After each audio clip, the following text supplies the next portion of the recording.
What's the best way to weigh your own head? Any thoughts? Well, cut it off, obviously, would be... Yes, but then someone else could weigh it, but you couldn't, you see?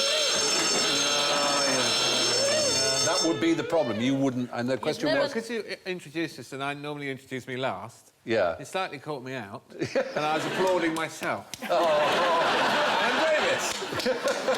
That's what... And I was applauding myself insincerely.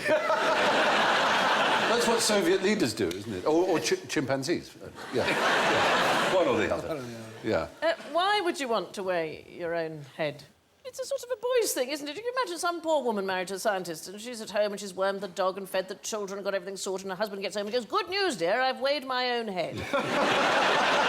I grant you, it may not seem like the most useful thing to do, but it does employ interesting scientific ideas on which we all depend. Is it that thing that David Frost used to tell that joke for years and years? The, do you want to lose 12 pounds of unsightly fat? Cut off your head. Is that his joke? He used to tell that a lot, yeah. What is one of the most famous ancient moments of scientific discovery? Well, Archimedes. Is it Archimedes in the bath? Archimedes in the bath. Now, tell me, what did Archimedes do and why did he... So would you have to put your head in the bucket? Oh, right. Oh, is that right? I have no idea. Yes, join in. I was going to weigh myself, go to the swimming baths. Yeah. Right, and bob, and then get people to feed me until I sank. And then come back out and weigh myself again. Yeah.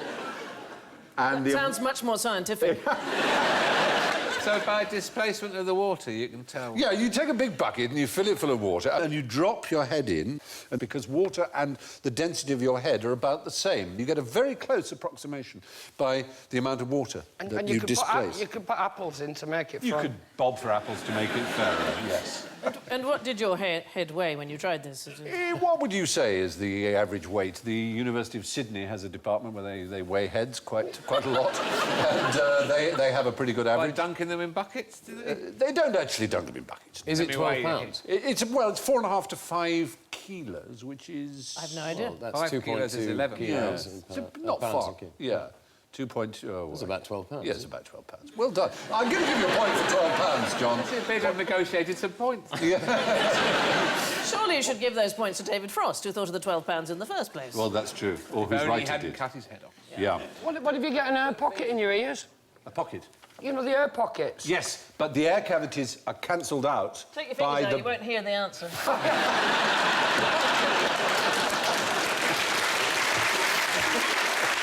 The bones, you have bones that are denser than water and air pockets that are lighter than water, and together it does seem that the head averages about water, so it's a good displacement test. But there is a modern piece of technology that can do it to frightening degrees of accuracy.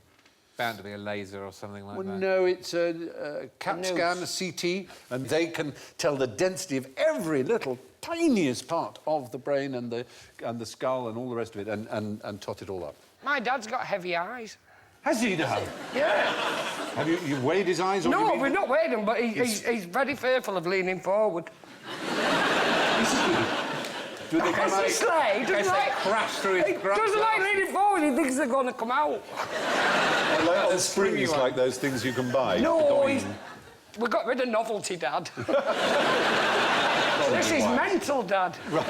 Do you know, my grandfather had 2 glass eyes, and yet he could see. So what happened was he's sad. He lost one eye. I mean, he wasn't careless. He was ill, and he had a glass eye made, which was perfect, exactly like his other perfectly working blue Scandinavian eye. And then he had one made that was bloodshot, and it was known as Grandpa's party eye. And he kept it in a box on the mantelpiece. And when he was going out for the evening, he'd take out the false blue one, he'd put in the bloodshot one, and he'd say, "I'm going out now, and I shan't be back till they match." Oh, that's brilliant! That's brilliant. Fantastic. And I seem to remember you telling me... I thought he had 2 glass eyes like that. I know, that would be silly. Did he have a hole at the back where somebody put that? Was your granddad Nookie Burr? On the subject of heads, do you know anything about Sir Francis Drake? No, I don't mean Sir Francis Drake, but as I've mentioned him, do you know anything about him?